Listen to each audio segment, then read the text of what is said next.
We are now leaving Kiambu police station after a day full of drama. I want to call it drama because it was totally unnecessary. Totally unnecessary trying to use the police and the judicial system to settle what are purely political scores. We are seeing the country regressing to the dark old days. The dark old days of dictatorship, of suppression of free will, suppression of free thought, and everything that you can talk of, which is negative. And we want to assure Kenyans that these are things we are used to. And therefore, we are going to deal with them in the usual manner. Yes, we shall deal with them in the usual manner. The issues that Kenyans are raising out there can never be swept under the carpet, regardless of how many times you arrest people or leaders. The issues being raised out there will continue to be raised. And it doesn't matter what kind of force, what kind of intimidation you employ. Okay? Whoever is misadvising those who are currently in power should think twice that this route, we have seen it in the past, it has never led anywhere. And we are more than determined to continue with the reform agenda under the auspices of the movement for the defense of democracy. That movement is a movement that is going to sweep anything and anybody who stands in its way. Okay?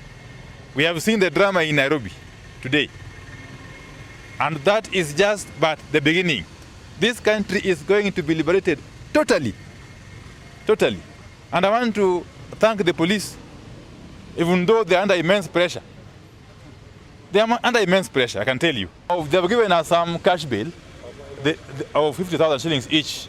They want us to go to court in Kahawa. That court which was built for hardcore, for terrorists, you know. The Kahawa court was built for terrorists because it's in the committee. That's why they're taking us on Thursday to go and take pleas. I won't talk much about the court issue for good reasons. Yeah, but this is just but a continuation. It was in the most disgraceful manner I've ever seen a Kenyan being handled like that. I've been in this country for some time, and I know how decent police officers are. But the ones I've seen today, it was shocking. It was seriously shocking. It was in complete violation of the human rights. Further, I want to state it very clearly. It is wrong to arrest a member of parliament or a senator who is entering the house within the precincts, within the precincts of parliament. It is wrong, because where our offices are, that is where parliament is. And it is wrong for what they have done. Whoever gave them instructions to come and arrest members of parliament, it's a shame. And I want to say shame on him. All I can say is that whoever has mistreated us, we forgive him. We forgive those police officers who arrested us. But we would like to commend these officers here in Kiambu police station. So we are happy. But what I want to inform the Kenyans, that what we are fighting for, unga bei yake iende chini. That one we are not going to relent. We are not going to compromise. Chakula lazima bei yake iende chini. Hiyo ikienda chini, at least Wakenya wanaweza kuishi katika nchi. Kwa sababu saa hizi Wakenya hawawezi kuishi kwa nchi yao. Mimi nataka niseme hivi ya kwamba serikali haijalishi ni tear gas ngapi zenye ambazo mumeweza kuzilipua leo. Ugonjwa tulionao leo hii ni kwamba bei ya maisha imepanda juu. So naiomba serikali na nawaambia, kila siku nyinyi mutarusha tear gas na wananchi hawatachoka, kwa sababu at the end of the day mwananchi nyumbani ndo ananunua mfuko wa unga sima, na mfuko wa sima bei iko juu. Ukienda nyumbani stima iko juu, bei ya maji iko juu, watoto wetu shule, wazazi, CBC, kila kitu kimepanda juu. So lazima tufate kile kidonda, na kidonda si kuturushia sisi tear gas. Kidonda, raisi, shika usukani katika nchi hii na urudishe bei ya maisha chini kwa wananchi wako. Hivyo peke yake ndivyo ambavyo vitawezekana. Bila hivyo, leo ni sisi ndio umetushika. Lakini nataka niwaambie serikali ya Kenya Kwanza, kila tunapolala na tunapoamka, popularity yenu inazidi kushuka na wananchi wanazidi kukasirika. Hilo namba mulitilie maanani. Maandamano yako katika katiba. Sisi tulichaguliwa na wananchi, tukachaguliwa mrengo wa upinzani, ili tuangalie na kucheck balances ambazo serikali inatakana kufuatiliza kulingana na miundo msingi. Sisi hatukuwa tunapiga kelele, wala sisi si wenda wazimu. Tulikuwa tunapeleka vilio vya wananchi kama wenzangu vile ambavyo wamesema. Na matatizo ambayo yamezungumzwa na Mheshimiwa Amina hapa hayamkuti mtu wa opposition peke yake. Matatizo haya hata wale ambao walikuwa wanatumika kuitwa mahustlers pia hao wanateseka. Makosa ambayo kwamba yanaendelezwa na serikali hii, hatutanyamaza. Ile haki hatuioni. Leo CS 50 wamewekwa, wakati mama mboga yule ameambiwa wewe ndio utakuwa kwenye serikali, hakuangaliwa. Ni wangapi kati ya wale CS ambao walitoka kwa mama mboga? Ile pesa ambayo bajeti ambayo imewekwa kwa hawa assistant ministers, hii pesa hii yote ingefanya mangapi kwa yule mtu wa chini ambaye kwamba hajiwezi katika sahihi? Tuko na jukumu, tulichaguliwa kutetea watu, na tuko na jukumu kusimama kuongea ule uwazi. Watatuweka jela, watatupigia tear gas, hatutasimama. Hii haitaturudisha nyuma mpaka haki itendeke kwa mwananchi ambaye kwamba ni mnyonge. Hilo lazima lieleweke. Huyu mama mheshimiwa, ale madharau aliyofanyiwa, ameshikwa matiti na mwanamke mwenzake askari, amemweka makucha huku, nikaka nikashindwa huyu ni lesbian au ni kitu gani huyu mama?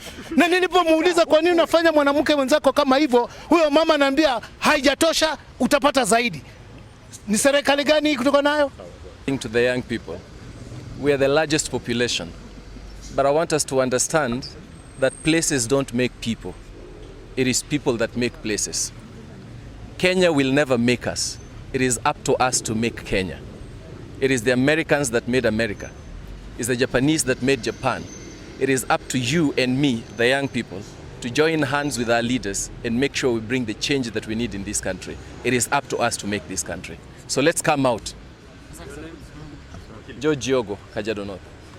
From the topmost commander to the lowest officer, because they have understood the law.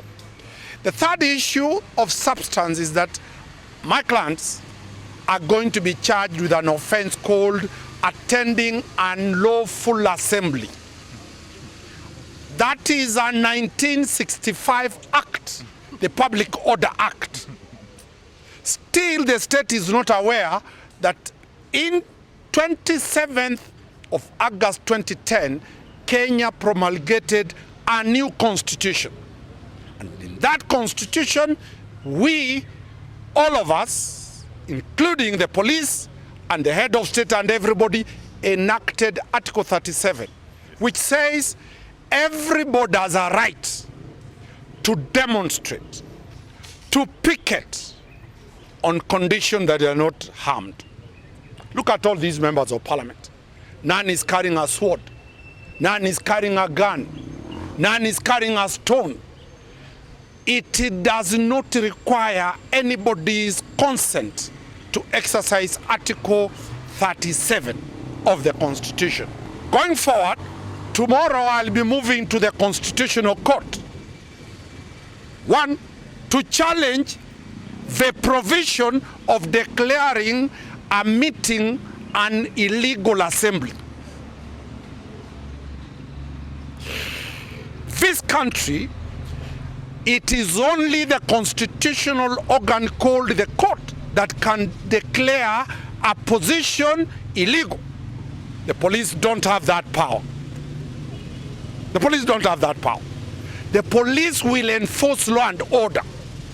So we shall be moving tomorrow to the Constitutional Court to challenge the provision under which the members of parliament are being taken to Kahawa. Number two, we shall also be challenging seriously the question of arresting members of parliament from a privileged position to Kahawa Court, because Kahawa Court is by law a court for terrorism. So these members of parliament are now being taken to be terrorists. What image are we putting to the whole world when you have 4 members of parliament being taken to a terrorist court?